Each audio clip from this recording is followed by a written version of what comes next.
kamustahin muna natin. Kamusta naman ang buhay after yung lumabas sa PBB House? Yeah.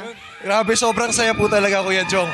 Kasi tinan mo, Kuya, ang dami nang nanonood sa amin eh. Yeah! Actually, Sobrang supporters talaga. isa yan sa mga tinatanong ko lagi sa mga lumalabas. Hindi ba kayo nagko-culture shock? Na parang pagpasok nyo, tas paglabas nyo, iba na yung klase ng pagka-famous ninyo.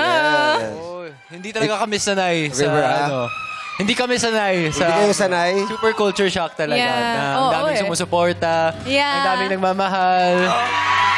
Ang daming mga fans Yeah. club. Love you, River! Love you, River! Ay, Si Brent. fans club ka dito, Brent. River. I love you, Brent! Si Brent. Patalo ko para sa'yo. Grabe na nanonood ba kayo ng PBB? Yes!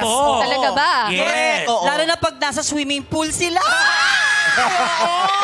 Ang gusto-gusto ko nakikita yung lapel.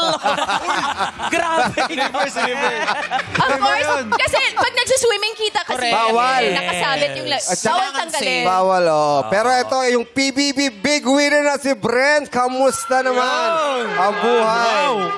Ha? Siyempre, Kuya Jong, ibang klase. Lalo na, andito sila lahat. Hello po, madlang people. Kamusta po kayo?